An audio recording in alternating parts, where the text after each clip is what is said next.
Hello, my friends, and welcome back. Thank you very much for being with me again today. I have here a short clip where Glen Greenwald, one of my favorites, was invited to talk at Megyn Kelly's show. She's got a show on YouTube or something, Sirius XM. She is over there, and she invited him to speak about Iran, Israel, and so on. Glen Greenwald is Jewish. I like him a lot. I like him not as a person, I like him as an intellectual. He's ballsy, he's, I would say, objective, he's fair, he's straight. He's homosexual, but I didn't refer to that one. And that's his business. Unfortunately, his partner died not long ago.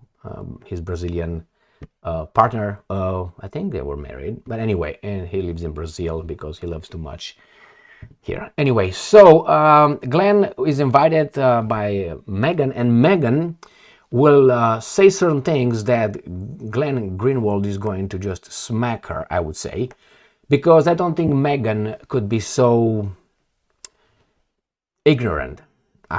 She can't be that ignorant. But hey, I listened to her on a few occasions, and I don't have she either plays a game, and it's a very nasty game, or she is just as she appears to be. What am I talking about? I'm talking about that idea that the guys over there, they want to harm us, the good people, because they hate us, they hate our freedom.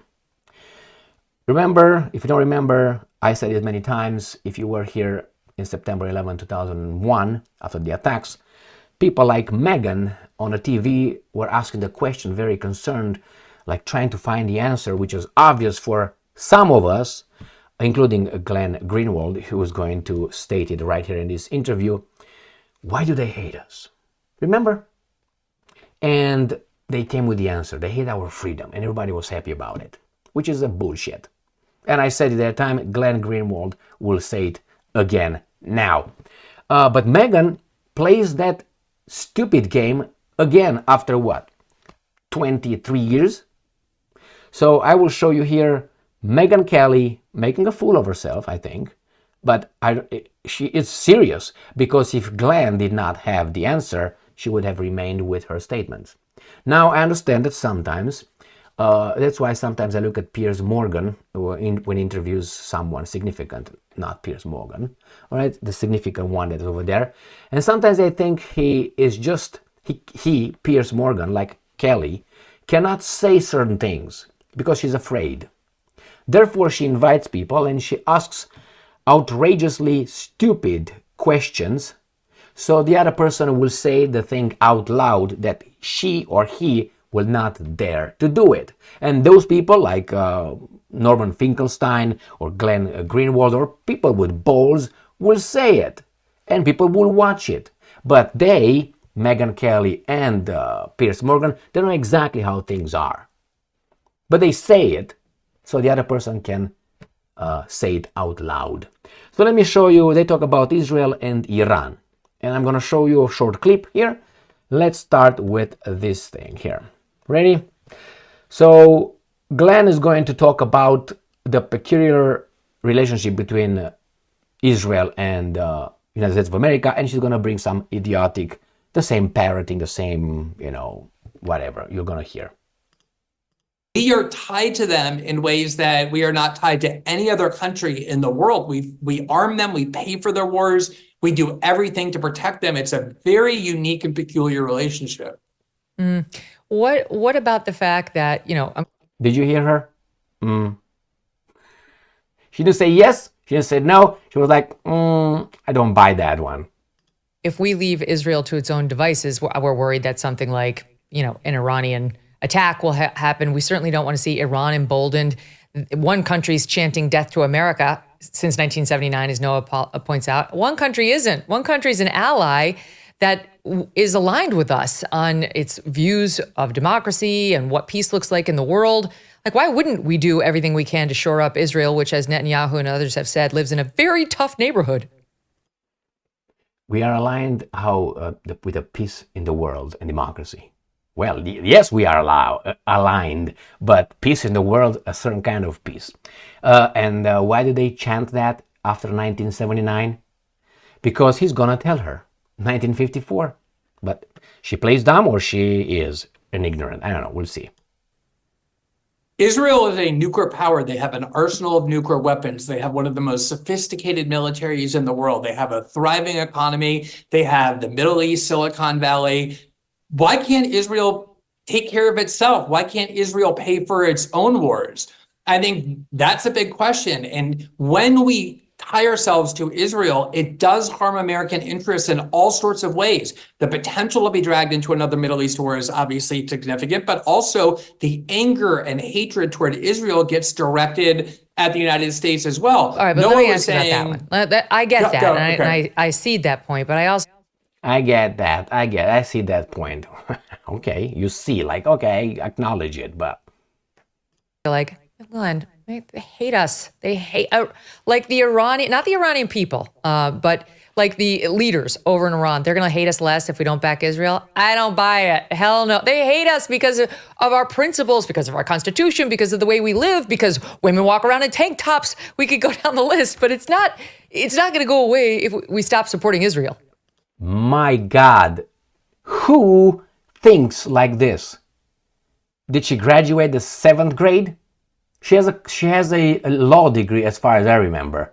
And if you want to see how she gets smacked around, go and watch how she got smacked around by, what's his name, Newt Gingrich in one of the interviews. That was his last appearance at Kelly's, when she used to work before she was fired, I think, right? But again, they hate our Constitution. If you, in your home, do what the hell you want and you don't make me change that, I don't give a shit what kind of constitution you got. Don't come over here and listen to Glenn, because Glenn is knowledgeable, smart. Megyn, this was the debate about 9/11. Like, why did they hate us? Why did they attack us? And the neocon narrative was, oh, they hate us for our freedoms. And bin Laden repeatedly said, there was that letter that recirculated that was banned from TikTok. We are angry at America because they are constantly insinuating themselves into our region. They imposed a sanctions regime on Iraq that killed hundreds of thousands of Iraqi children. They put troops on Saudi soil. The reason Iran hates us, and I'm not justifying it at all, but I think it's very important to have an open eyes about your own country, is that in 1954, we overthrew their democratically elected government, the CIA did, and we imposed on them for the next 25 years one of the most savage and brutal dictatorships in the world, the Shah of Iran. And so when Iran had its revolution and finally deposed their dictator, the Shah of Iran, of course they knew the United States was responsible for his imposition on them for all those decades. And so they had a lot of animosity toward the United States. There are all kinds of countries in the world. Korea and Japan and Brazil and Norway, they have all the same freedoms as we do. Yeah, but Glenn, I mean, you're looking at a country, Israel. Israel has a sense of due process and fairness. And okay, enough with the garbage here. All right, so this is Megyn Kelly. And just to make sure that I get Glenn, I would have to add something or maybe correct something. It was not only the neocons. At CNN was not a neocon, was it? And garbage like that. They walked in lockstep. That's how they were walking. I'm talking about the mass media. They said the same thing. I don't think I've ever seen, I didn't watch like all of them, so I can't say. But the main thing was they hate our freedom. Now, who is in whose neighborhood? That's the first question. Let's say, why don't we have any problems with the guys from Papua New Guinea? They're not here, we're not there, no interest yet. Maybe if we want, we do whatever we want with them. But once we would go over there and we try to push things around, some people might not like that. So could that be the reason? Now, Megyn Kelly, she can't be an imbecile. She can't. Because she's a successful woman. However you turn it, she's a successful woman. But the way she talked with Glenn, no, you're not. That's why I don't watch her show whatsoever. I watch just bits and pieces. When I pick something, then I say, oh, this is interesting here, via other sources. So the same with, what's his name, Piers Morgan. I don't watch Piers Morgan, no. But he has sometimes Dershowitz, and he got, what's his name, Norman Finkelstein, and people say that Norman Finkelstein did not receive his tenure at DePaul University because of Dershowitz. Because why? Because if you remember, it was that show at Democracy Now!, if you remember, a long time ago, before, and I watched it, before at Amy Newman, that's what her name, something with man, Newman, Cosman, whatever it was.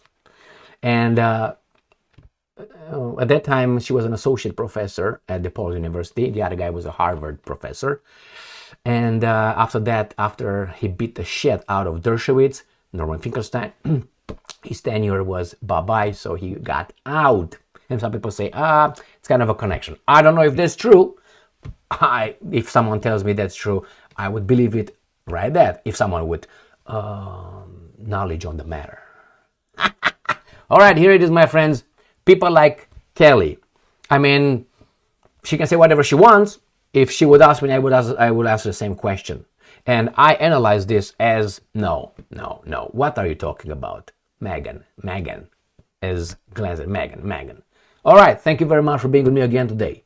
Stay strong, stay smart, look for the truth, and be just.